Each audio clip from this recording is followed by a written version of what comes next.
record, and we are recording. So I want to say good morning and welcome everyone to Leverage with Lee and Lisa Business Spotlight, where we have authentic conversations with business owners and business influencers. It's my pleasure to be here today. I am Coach Lee with Action Coach Business Coaching, and we are located in Wichita, Kansas. And our passion is to help business owners get control of their business and their lives.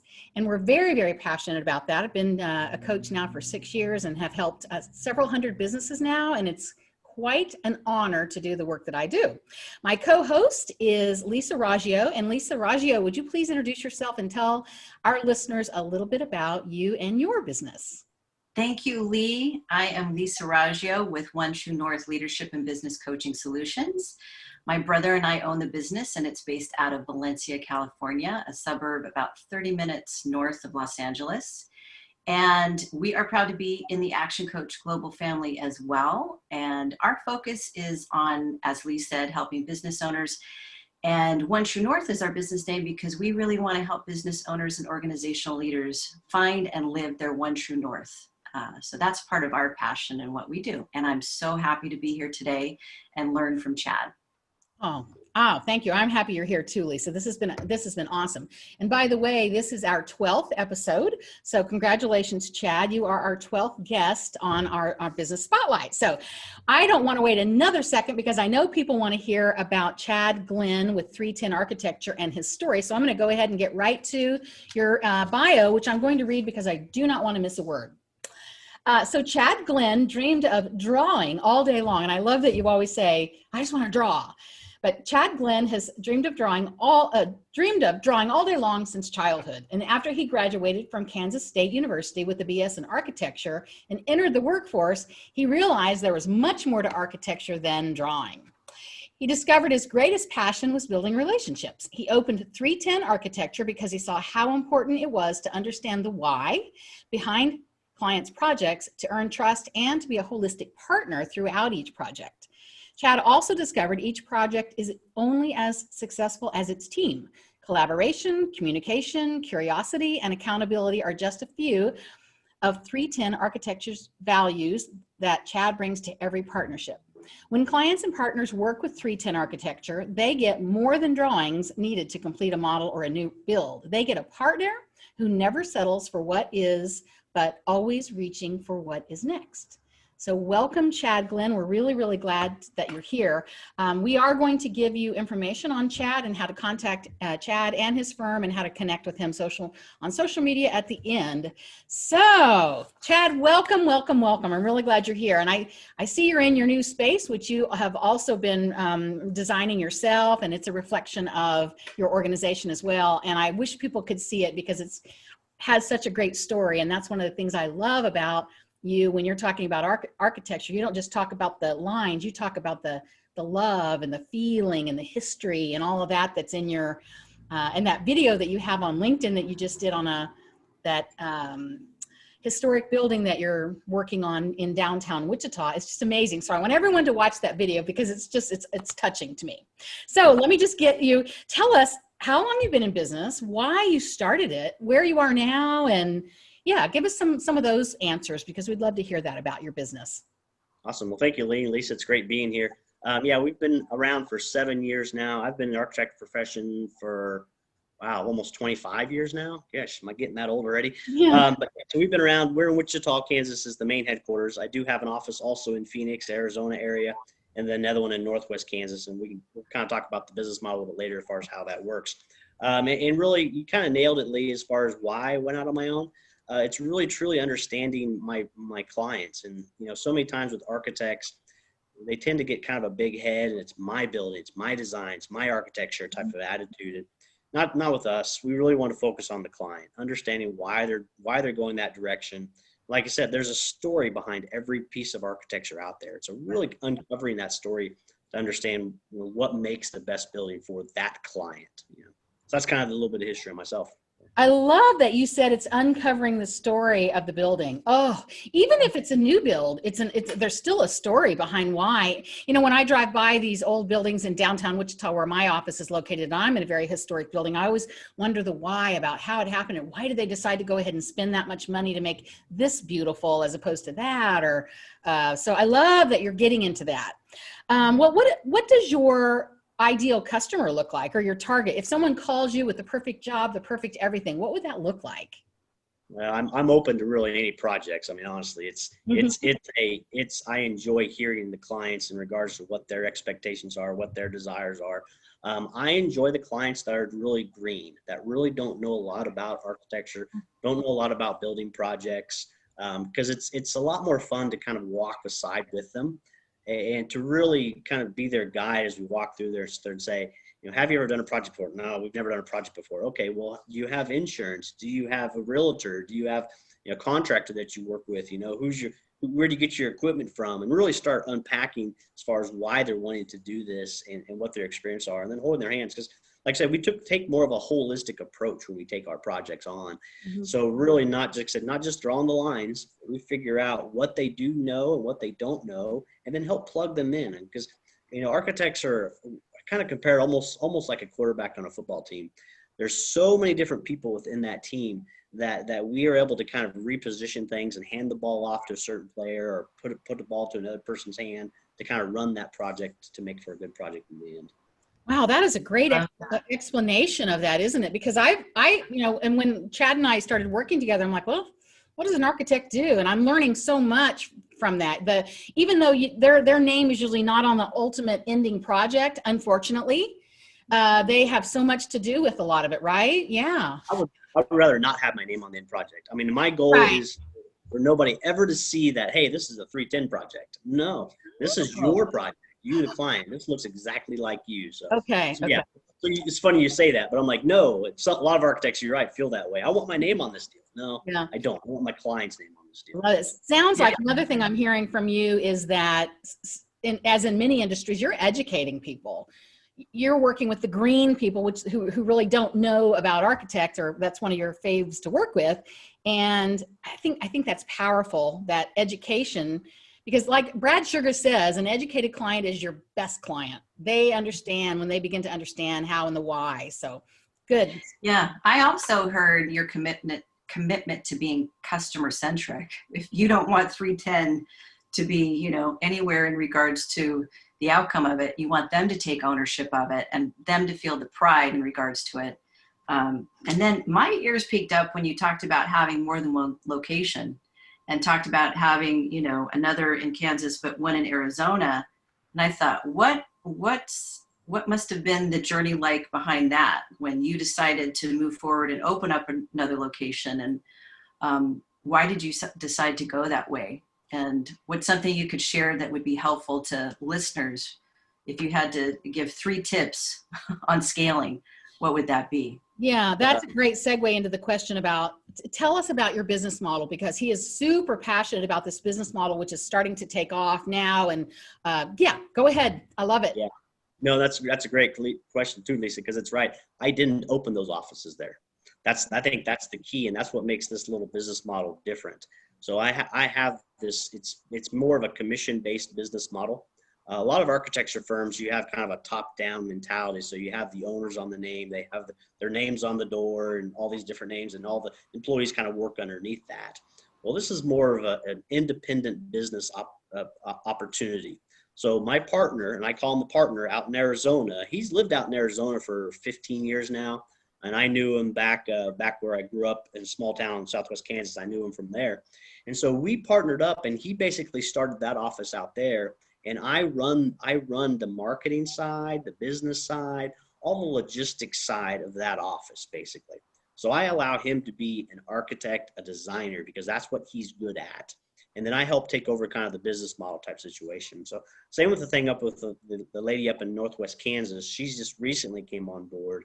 Same thing. She's going to run her own office out of that area, but I'm going to help run all the marketing. And then that way it also allows her to basically go out to her clients and say, hey, look, we're a big firm. You know, you look on our website, we have 5-6 people on there now. 6 people on there that can run the project. So we've been here for 7 years. We're going to be here for a long time. And we have a large staff to kind of help back up whatever you need. So it's really truly an opportunity for other architects to go out, have their quote own business kind of, but then not have to worry about all the crap that comes along with it. Because when we go to school, we don't go to school for business. We go to school to learn how to design. And so when I started taking this over, it took me probably 10 years longer than it should have to actually get out on my own, because it was scary. I mean, thinking about running your own business, I can do a project. I can draw. Like I said, I can draw all day long. That's a piece of cake. But we're actually running the business side of things. Oof. And I'm still learning. I mean, this is a growth. And that's the reason I got a hold of Lee and said, Lee, I need your help. I'm here, but I need to get up to here. How do I do that? And so having Lee as my business coach is really taking me to that next level to get ready to hopefully to blow up is my hope. Yeah, it's right there. Could you talk a little bit about what happens when an architect says, okay, I don't want to work in the big corporation anymore. I want to be on my own, but I want to have the support of this model that you have, the agent model. What would they get in addition to marketing? So what kind of, they come on, how do you onboard them with what kind of things? Because I think that's a question that people want to know. Yeah, that's a good question. And a lot of it, we're still working through this. It's a little ebb and flow a little bit. It's going to be a little independent with each person. My partner down in Arizona and the lady up in Northwest Kansas was a little bit different bringing them on. But the general gist of it is we're going to be able to provide them basically an office space. All the upfront startup costs are on us, is on 310. Okay. So they come in and they basically have a desk to work from, a conference room to work at. They have all the technology that they need. Probably our most expensive item would be our technology, making sure that we have the hardware and the software capabilities. So that's up and running. Mm-hmm. All the standards are all there, all the standard forms, all the processes for actually how we do this as well. That's all set in place. So in regards to helping with the collecting of the bills, the invoicing, all that stuff is basically all kind of set up into place. The other nice thing is it also brings an assistance kind of with them too. So when you go out on your own, once you get a project, once you start getting multiple projects, sometimes it's hard to catch up and keep up on all those if you're a one-man shop. But if you can have a couple people in there and you have a whole group of people with you, then you can actually help do assistance and do some drafting work basically too. For maybe you need a drafter for a week. Okay. You pull in one of 310's drafters, they work for a week on your project, and then you turn them back over to another agent that may need them as well. So it gives you some drafting support, some administrative support, then obviously the marketing side of things too as well. Mm-hmm. How did you come up with the business model? From my own experience, I guess, from the idea that I knew how tricky it was going out on my own, and I knew how scary that was, and what a pain it was to kind of go out on my own. So thinking about this idea, and don't get me wrong, Lisa, I'm not a businessman. I'm an entrepreneur in spirit. I'm an architect by trade, but I'm truly an entrepreneur by spirit. But I saw this lack of this ability, and so many firms are all set up exactly the same way. I work a lot with real estate agents too. So usually in the commercial world, I work a lot with real estate agents, and it's kind of based off of a commercial real estate model is really what's based off as well too. So I saw that industry, and I'm like, well, why wouldn't that industry work for architects as well? Because when you're working with a real estate agent, I can tell you who my real estate agent is. I'm not sure what company he works for, and that's the only thing that matters. That's the same thing with this agent model. At some point, all these architects are going to be their own name, their own entity, and they won't really think about 310. They'll think of, whoever the architect is themselves. Right. Excellent. My gosh. And what I love about the model is probably when the transition's made from working in a corporate or whatever it is that brought the person over to go ahead and make the decision, and you have a process that you go through of asking questions, making sure there's a good fit both ways, because it's definitely two-way street. You want to have someone in the agent model with you that's going to be able to leverage the other expertises that you have. The other thing you said is one of the benefits of the agent model is if you love architecture around churches or other kinds of things, you can get selective about the kind of work that you do and not just get handed down, okay, Bob, here's a project you need to work on, and we're designing something that you don't have passion about. So you get to bring the passion back into your drawings. But the agent comes on and is really up and ready to work within a couple of days, a few days. So that's another thing that is usually scary for business owners. I mean, most business owners like 3 or 4 months before they're really bringing in work, and they've got their business cards and their website up and their marketing done and their network strategies. So those strategies for getting and contacting customers are also in place with the agent model. And yeah. And that's a great point too, because like when I first went on my own, my goal was to have do multifamily. I love doing multifamily, and then also to be a partner on one of those projects. So to actually have a financial a stake in one of those projects. And before that, I'd never done a multifamily project in my life. So it was a whole new world that I was jumping into. But a year and a half into it, I found a project that I was a part owner in, and it was a multifamily project. And so that was kind of the idea, that I also want other agents to be able to do that. Like Lee said, if you have a passion for something in particular, come on board. Let us take care of all the business side of stuff, all the junk kind of stuff, and you go chase after what you love. You go chase after your passion. It's also geared a little bit more towards, even I would call them more part-time, or some of those architects that are getting ready to kind of retire or kind of step back a little bit as well too. So let's say I only want to work 20 hours a week, in an office. Great, come work 20 hours a week. You obviously get paid for what you do. So you work 20 hours, you're gonna get paid 20 hours. You work 60 hours, you're gonna get paid 60 hours. So that's where the commission start kind of came in on board as well too, because I saw a real need for some of these older architects that are kind of getting out and getting ready to retire to have a place to kind of slowly mature into and still feel part of something. Oh, yeah. Isn't that awesome? Yes. It's just an amazing a way to look at business and a way to leverage all of this expertise that's there. Were you going to ask? Well, he's sounding like a coach. Yeah. that Chad's sounding like, I thought, maybe he wants to be a part of the Action Coach family. Well, and I was thinking maybe we should offer coaching services as part of your package. But you're right. I am kind of like a business coach for architects. That's a great way to look at it too. Exactly. Yeah. So have you had to pivot during COVID, Chad? And if you have, in what ways? Or not really. No. I mean, it was honestly, it was kind of nice because a lot of the meetings kind of backed off or went digital. So I actually found myself having more time to draw again. So it was actually kind of a nice little break, kind of a refresher to kind of just step back and take a breath, to kind of regroup a little bit too. But no, we've stayed busy. I mean, when it initially hit, the number one thing I did is I called my clients and said, hey, how you doing? Oh, I don't care about your project. How are you doing during all this? How are you feeling? So really kind of getting just in touch with them, and it was fun because some of them were like, oh yeah, I'm running to the gun store to get some more guns and buy some more ammunition. And I'm like, whoa, okay. But just having that rapport and having that conversation with them. I had a couple projects that kind of went on pause, but since then I've picked back up. And actually one of the projects that we're working on right now is with the university here in Wichita State. It's a corona testing lab. So we had to get this up and running extremely fast, type of scenario. So it actually, added some of that. We're also big in the dental industry. We do a lot of dentist office. So the opportunity that we see as far as maybe some remodels and revamps happening in regards to some of that may come around as well. So that's how I see it potentially moving forward. Yes. Yeah. So, it's said that we all learn from our mistakes. So what mistakes have you learned from in your business, Chad, if you don't mind being so vulnerable to tell us? Yeah, that is a very vulnerable question. You're right. And so I really thought about that because there are lots of mistakes, and I think the biggest one is just the communication part.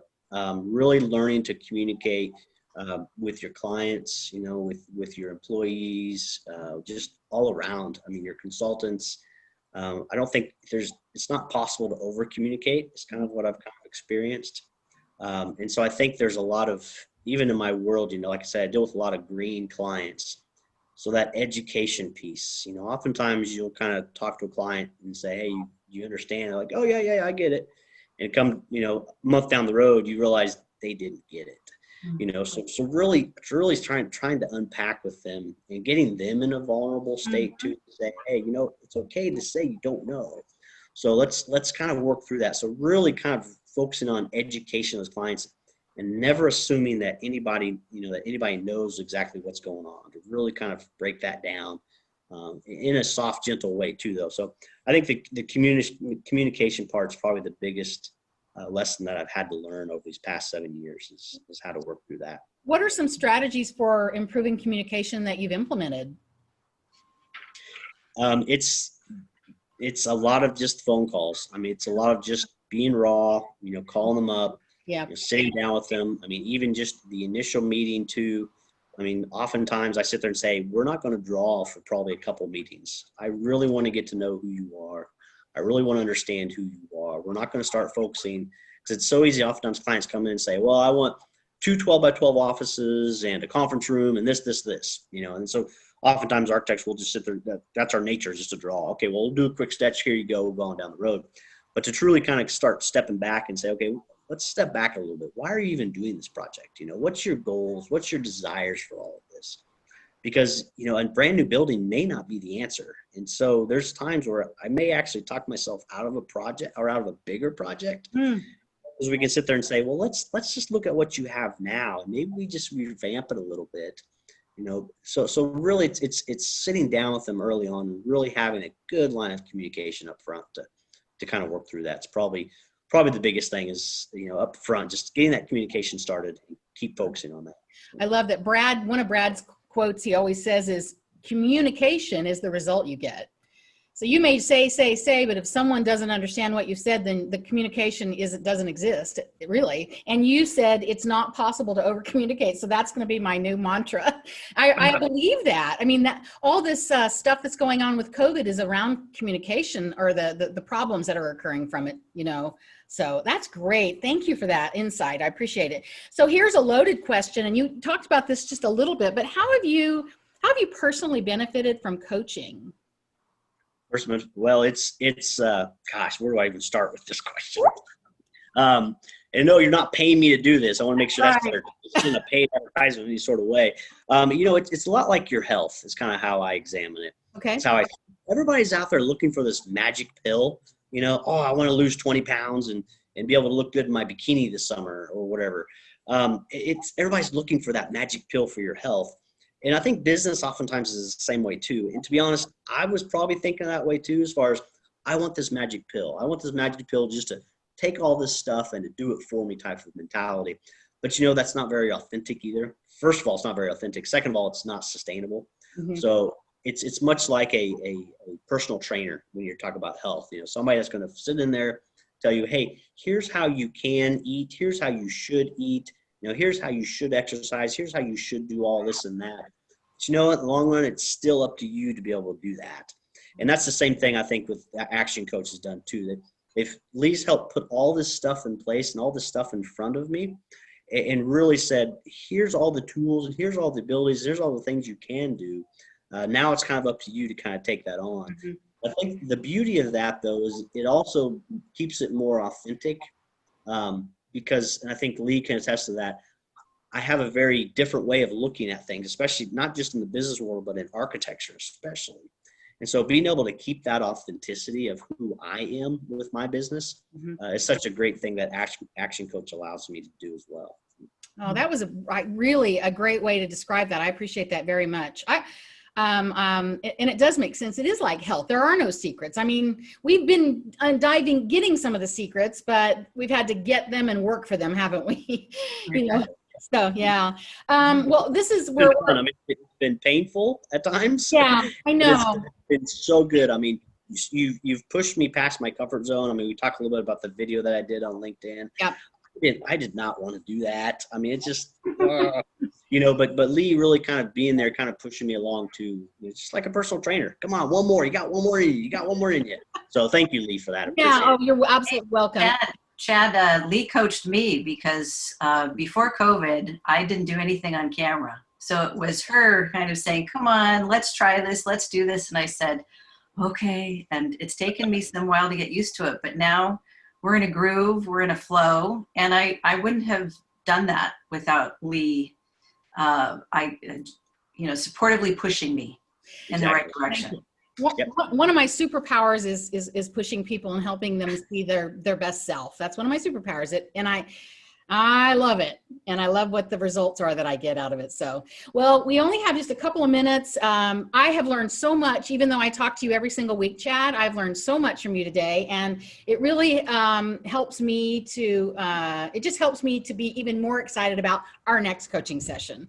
So I'm going to go ahead and wrap up. Normally we do a little bit of education. I am going to do two things for education. Number one, Brad has this book, Buying Customers. I recommend everybody read it. Mine's got all kinds of notes and red highlighters in it, but Heather Yakes, who's an amazing coach out of Ohio, says you need to read this book 5 times.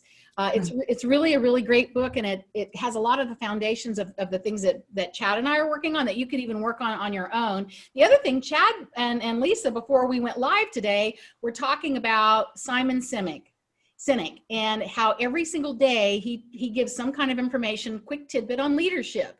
And it doesn't matter who you are, your leadership can be better. So that's the second tip, right? Go on LinkedIn and ask to link with Simon, and he will give you that information, and you can consume it and then apply it in your own life. So I'm going to go ahead and wrap up and tell people that Chad can be reached at 310, and that's 3T in Architecture. You're located in Wichita, Kansas. Your website is www.310.co, and your phone number is 316-440-0865. And definitely you like people to connect with you on LinkedIn, and they can watch your videos and see the education that you do for people. You can reach me at Action Coach Business Coaching at kansasbizcoach.com, or on my email directly at leegray@actioncoach.com. And we are doing something new. Actually, Chad was in it again today. We're doing an Action Coach Feed Forward mentor group, a mini mastermind rather, where we come together for just a half an hour, business owners and influencers, and we just share best practices. And my goal is to have 99 people a week on the call. So come join us and help us reach that goal. And that's Thursday mornings from 7:30 until 8:05 Central Time. So Lisa, how can people get a hold of you? Thank you, Lee. I just want to wrap up and say thank you so much to Chad. Always gain a lot of great things. And I love what you said. You're an entrepreneur by spirit. When you talked about communications, you used the word raw. I wrote down authenticity. That's always the key to really good communications. And then I just want to encourage people to go to his website and look at his about page, because it says a project success is based on 3 things. And the first thing he talks about is understanding the why. So we're in alignment with that. Action coaches definitely look at our why. I'm Lisa Raggio. You can reach me at Lisa Raggio, and that's LISA RAGGIO at actioncoach.com. Our website is onetruenorthcoach.com. We have a lot of great information on there, including a COVID-19 resource page that is very helpful for business owners and organizational leaders. And I encourage you to look at that and follow us we have our One True North Facebook page, we have our One True North LinkedIn page, and we also post a lot of great information there. So check us out and look forward to hearing from you. And thank you both again. Thank you. Thank you, Chad Glenn, founder of 310 Architecture. Look forward to seeing you again. Bye, everybody. Bye, everybody. Bye.